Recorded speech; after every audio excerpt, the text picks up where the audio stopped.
আজ অনেক দিন বাদে বৌদিদের দোকানে এলাম, দাদা বৌদিদের দোকানে আসার পরে আমি একটু অবাকই হয়ে গেলাম। প্রথমে চিনতে পারিনি, কারণ পুরো জায়গাটাকে কি করেছে দেখুন। আপনারা যদি দেখেন আমাদের বৌদির দোকানটা সমেত আমি দেখাচ্ছি আপনাদেরকে, এরিয়ার পুরো জায়গাটা দেখাচ্ছি।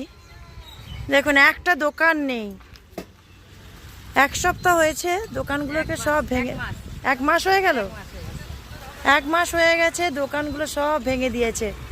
কিছু গরিব মানুষ যারা করে খাচ্ছিল তাদের জন্য সরকারের তরফ থেকে কিছুই করার ব্যবস্থা হয়নি। তাদের এইটুকু শিরদাঁড়া যেটা ছিল সেটাকেও ভেঙে চুরমার করে দেওয়া হলো। অপোজিটে দেখা যাচ্ছে কিছু দোকান তৈরি হচ্ছে।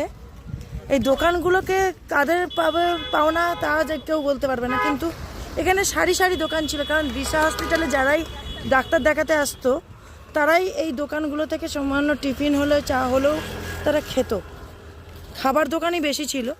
আর এই পাশে দেখতে পাচ্ছেন একটা মেলা আছে, দুর্গাপুর হাট। এখানে সরকারি তরফ থেকেই ব্যবস্থা করা হয়েছে দুর্গাপুর হাট। এখানে বস্ত্র এবং বিভিন্ন ধরনের হাতের কাজের মেলা হয়। এখানেও যারা ভিজিটাররা আসে তারা এই দোকানগুলো থাকার ফলে সবাইকার খুবই একটু সুবিধা হচ্ছিল। কিন্তু আজকের এই দশা দেখে আমি সত্যি বলছি, আমার ভেতর থেকে আমি পুরো একদম স্তব্ধ হয়ে গেলাম। এটা কিভাবে এরা চলবে এবার এদের? যদি আপনাদের মনে হয় কোনো উপদেশ দেওয়ার থাকে তাহলে দিতে পারেন, কমেন্ট ওপেন আছে সবাইকার জন্য। আমি আপডেট দিতে থাকবো এদের সঙ্গে আর কি কি খারাপ ঘটতে পারে, আমি শুধু দেখতে থাকবো। এবং কিছু করার নেই, শুধু আওয়াজ করা ছাড়া, মানে চিৎকার করে আমাদের আন্দোলন ছাড়া আর কিছু করার নেই। আর একটা না বাংলাদেশ সৃষ্টি হয়। হ্যাঁ, আমি শুয়েছিলাম ভিতরে, আর এখানে একটা হুবু বলে পার্কিং এর ছেলে, ও আমাকে এসে বলছে যে ও কাকিমা তুমি ঘুমাচ্ছ না? হ্যাঁ, যে ওই দেখো তোমাদের দোকানে ভেবে অ্যানাউন্স করে মাইকে করে। আমি না ওই দাঁড়িয়ে আবার হয়ে গেলাম, মানে আমার গা থেকে ক্ষমতাটা চলে গেল, রুটি রোজগার চলে গেল আমাদের, বুঝলে তো? এখান থেকে আমরা খাই দাই সব কিছু করি, এই দোকান থেকে সব কিছু হয়। হ্যাঁ, যে তারপর কি মন খারাপ, মানে মাটি নেই পায়ের তোলা, এরকম হয়ে গেলাম, জানো তো? এই চায়ের দোকান দাঁড়িয়েই তুমি পিউকে স্কুলে ভর্তি করলে, কলেজ ভর্তি করলে, সবকিছু সব কলেজ পড়াচ্ছি, সব কিছু করি, প্রতিদিন 7 টাকা গাড়ি ভাড়া দিই। এটা হ্যাঁ, তারপরে সবাই লোকাকার, এখানে লোকাকার, মাথায় বাজ পড়ে গেল। আর ও বাবা ঘরে ছিল, এই এত লোকের তুমি শুনতে পাচ্ছ না, এত আনাজ করছে, তুমি ঘরে রয়েছে, আমাকে বকছি, তুমি ঘরে রয়েছে দেখতে পাচ্ছ না, আমাদের দোকান ভেঙে দেবে। হ্যাঁ, এবার কি খাবে, ঘরে বসে থাকবে, এই নিয়ে বলছি। বলে তারপর তো আমরা গিয়ে সবাই গেলাম, এসিপি অফিসে গেলাম, তখনই ভেঙে দিতে বলছে। আর আমাদেরকে 2 দিন টাইম দেওয়া হলো, রিকোয়েস্ট করা হলো যে অনেকে খাবার পড়ে আছে, বিক্রি হয় না, তার এই মধ্যে কী করে করবো। হ্যাঁ, দিয়ে আমরা ওখানে টাইম নিলাম, 2 দিন টাইম নিলাম। তারপরে শুক্রবার সেদিকে শনিবার টাইম নিলাম, তারপরে শনিবার মাল সব করে দিলাম।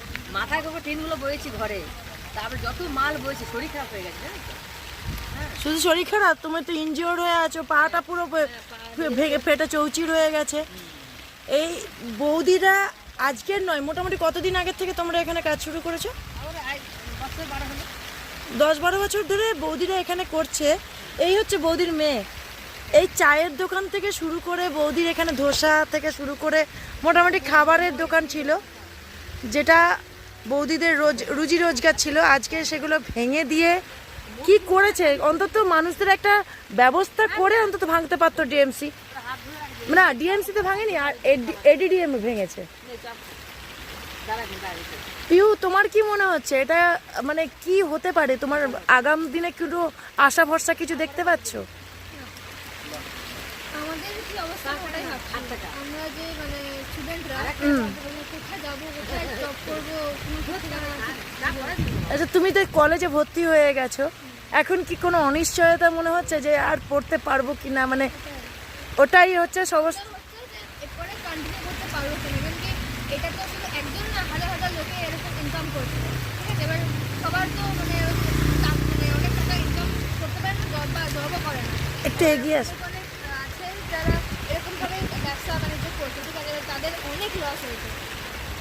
এই দোকানের ওপর ভরসা করেই বৌদি দাদা পিউকে, আর কি পিউ হচ্ছে ওনাদের একমাত্র সন্তান, আজকে এত সুন্দর একটা কলেজে ভর্তিও হলো, অনেক টাকা খরচা করে ভর্তি করেছে। আজকে পিউ নিজের মুখে স্বীকার করছে যে ওর পড়াটা পর্যন্ত অনিশ্চয়তার মধ্যে চলে আসলো, বাকি পড়াশোনাও কমপ্লিট করবে কী করে। এখনও ক বছর আছে?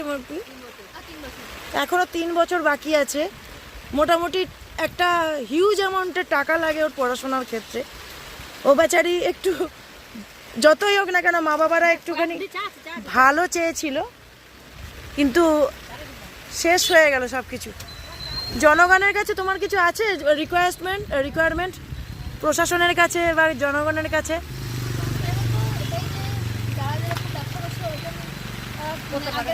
কোনো একটা সাবসিডির ব্যবস্থা বা একটা সাবস্টিটিউট একটা ব্যবস্থা যেন করে দেয়। আপাতত তোমাদের পড়ার জন্য, যদি তোমাদের পড়ার দায়িত্বটাও যদি একটুখানি হলেও কোঅপারেট করে। হ্যাঁ, সব কিছু ধ্বংসের কোনো সলিউশন হয় না, তবে হ্যাঁ আশা তো করতেই পারি।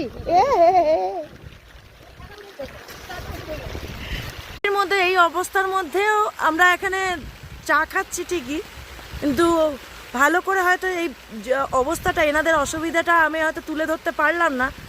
আরও একদিন আমাকে সঙ্গে করে আসতে হবে এখানে, আবার আপনাদের সঙ্গে ইন্টারেক্ট করাতে হবে, এনাদের অসুবিধাগুলো বয়ান করতে হবে। সবাইকার আমি ওপিনিয়ন এখানে চাইছি।